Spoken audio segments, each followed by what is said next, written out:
अनेक दिवसांपासून सगळ्यांना हा प्रश्न पडलेला आहे की या वेळेसचा जो मॉन्सून आहे तो लवकर येणार आहे का, त्याचं लवकर आगमन होणार आहे का.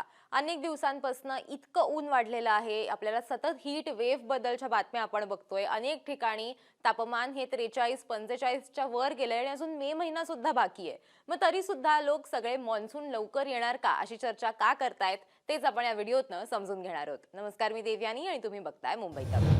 आता हवामान खात्याने नेमकं काय सांगितलेलं आहे की मॉन्सूनचं आगमन वेळेवरती होणार आहे, उशिरा होणार आहे की लवकर होणार आहे. आणि आता नेमकं असं काय झालेलं आहे की सगळे असा अंदाज बांधतायत की पावसाळा जो आहे, जो मॉन्सून आहे तो लवकर येणार आहे. तर तेच आपण समजून घेणार आहोत. त्याच्यासाठी आपण पहिले सॅटेलाइट इमेज समजून घेऊयात. आता इथे तुम्ही जर बघितलं तर एक लो प्रेशर एरिया जो आहे तो बंगालच्या उपसागरामध्ये तयार झालेला आहे. म्हणजे बे ऑफ बेंगॉलमध्ये एक लो प्रेशर एरिया जो आहे तो तयार झालेला आहे. आता लो प्रेशर एरिया म्हणजे काय, तर ज्या वेळेला जी गरम हवा असते खालची, जी उन्हामुळे खूप गरम होते जी हवा, ती हळूहळू वर जायला सुरुवात होते. ती ज्या वेळेला वर जायला लागते त्यावेळेला आजूबाजूची जी थंड हवा असते ती रिकामी जागा भरते आणि मग ही जी वर जाणारी गरम हवा आहे ती वर जशी जशी गरम हवा ही वर जाते त्याच्यानंतर ती थंड होत जाते. नंतर ढग जे आहेत ते निर्माण होतात आणि मग पाऊस होतो. आता अनेकदा असं होतं की ज्या वेळेला एक कमी दाबाचं क्षेत्र तयार होतं त्यावेळेला ते त्याचं कन्व्हर्जन जे आहे ते डिप्रेशन मध्ये होईल असं होत नाही. आता डिप्रेशन म्हणजे काय, तर ज्या वेळेला कमी दाबाचं क्षेत्र हे जास्त इंटेन्सिफाय होतं त्यावेळेला त्याला डिप्रेशन असं म्हणतात. म्हणजेच काय, एक वेल मार्क्ड लो प्रेशर एरिया ज्या वेळेला तयार होतो आणि त्याच्यानंतर त्याचं डिप्रेशन तयार होतं. म्हणजे काय, तर इथली जी समुद्रातली परिस्थिती असते ती आणखीन स्ट्रॉंग झालेली असते. त्याच्यामुळे पाऊस जो आहे तो आणखीन मोठ्या प्रमाणात येऊ शकतो. कंटिन्युअस पाऊस जो आहे तो आपल्याला बघायला मिळू शकतो. फक्त मध्ये मध्ये पाऊस येण्यापेक्षा किंवा तुरळक ठिकाणी मध्यम स्वरूपाचा पाऊस येत नाही. तर ज्या वेळेला हे लो प्रेशर एरिया म्हणजे कमी दाबाचं क्षेत्र हे इंटेन्सिफाय होतं म्हणजे त्याची ताकद वाढते त्यावेळेला आपल्याला जास्त प्रमाणात पाऊस पडतोय हे आपल्याला स्पष्ट होतं किंवा हे आपल्याला कळतं. आता या वेळेला काय अंदाज बांधला जातोय, तर या वेळेला असं म्हटलं जातंय की कदाचित बंगालच्या उपसागरामध्ये हे जे कमी दाबाचं क्षेत्र तयार झालेलं आहे ते कदाचित आणखीन इंटेन्सिफाय होईल पुढच्या 48 तासांमध्ये आणि त्याच्यानंतर काय होईल, तर मॉन्सून जो आहे त्याला लवकर येण्यासाठी याची मदत होईल. आता मी हे जे काही म्हणते ते आपण मॅप मधनं सोप्या पद्धतीनं समजून घेऊया. आता आपण पुढे जाऊन बघूयात की मी नक्की काय म्हणतेय.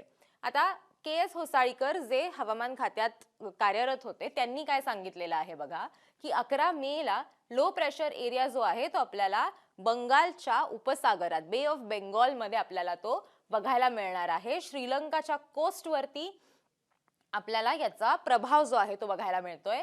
त्याचबरोबर पुढच्या 48 तासांमध्ये त्याचा प्रभाव वाढू शकतो असं सुद्धा त्यांनी म्हटलेलं आहे. आणि त्याचबरोबर लक्षद्वीप असेल किंवा तमिळनाडू असेल, त्याचबरोबर त्यांनी श्रीलंका, जसं मी म्हटलं की श्रीलंका तर आहेच, सो इथे सुद्धा आपल्याला पाऊस जो आहे तो बघायला मिळू शकतो असं त्यांच्याकडनं सांगण्यात आलेलं आहे.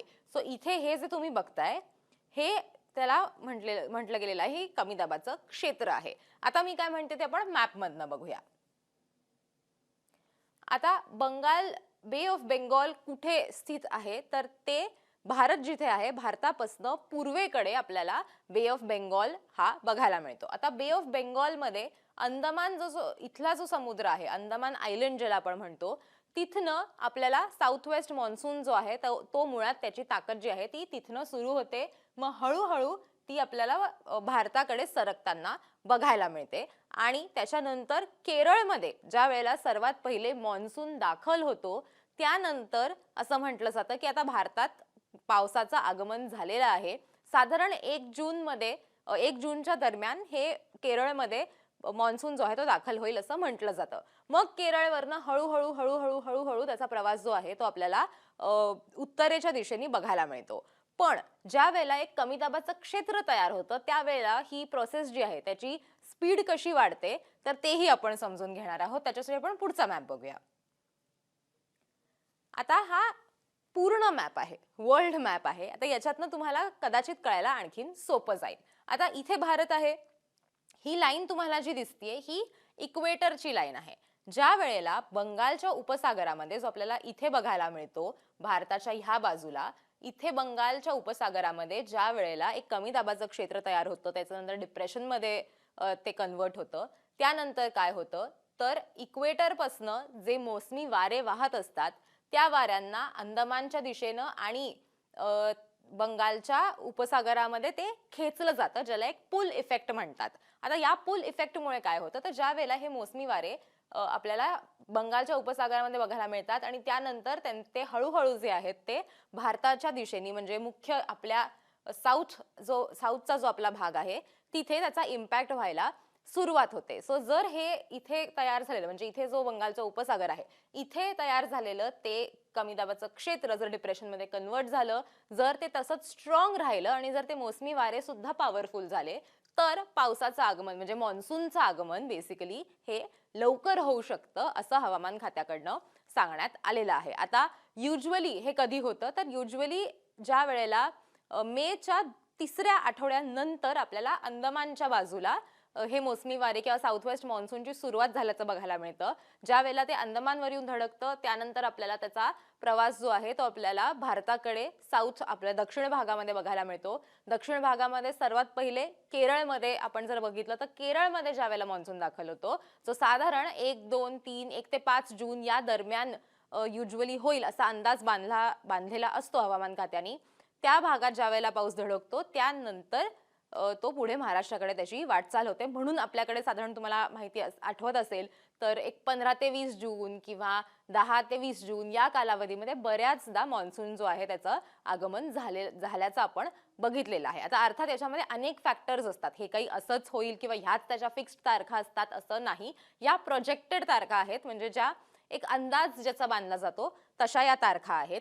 पण या वेळेला हे जे लो प्रेशर एरिया जो क्रिएट झालेला आहे, कमी दाबाचं क्षेत्र जे तयार झालेलं आहे, त्या क्षेत्रामुळे काय होणार आहे, ते जर स्ट्रॉंग झालं तर पुढच्या 48 तासांमध्ये आपल्याला त्याचा अंदाज येईल की ते जर स्ट्रॉंग झालं, डिप्रेशनमध्ये कन्वर्ट झालं, तर जो मॉन्सून 1 जूनला केरळमध्ये दाखल होणं अपेक्षित आहे, तो कदाचित 25 मे पर्यंतच केरळमध्ये दाखल होऊ शकेल आणि मग त्याची अर्थातच पुढे जायची स्पीड जी आहे ती सुद्धा कदाचित वाढू शकेल, असं सध्या तरी अंदाज जो आहे तो वर्तवला जातोय. त्यामुळेच वातावरणात आपल्याला अनेक बदल होताना दिसतात.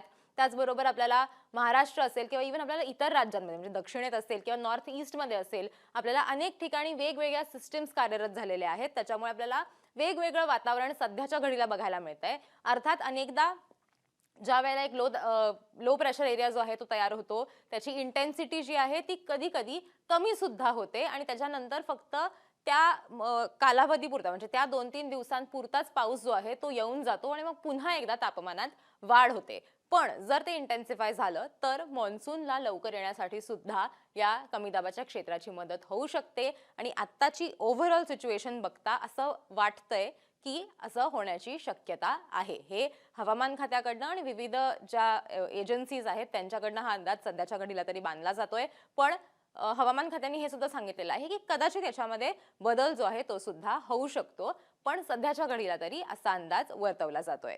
तर हे आम्हाला तुम्हाला समजवायचा आमचा प्रयत्न होता की कमी दाबाचं क्षेत्र म्हणजे काय, पावसाळा लवकर येणार का, मान्सूनचं आगमन होणार का, आणि तुम्हाला जर होपफुली हा व्हिडिओ आवडला असेल, तुम्हाला ही माहिती आवडली असेल तर आम्हाला कमेंट करून नक्की सांगा आणि असेच व्हिडिओज बघण्यासाठी मुंबई तकला सबस्क्राईब करायला विसरू नका.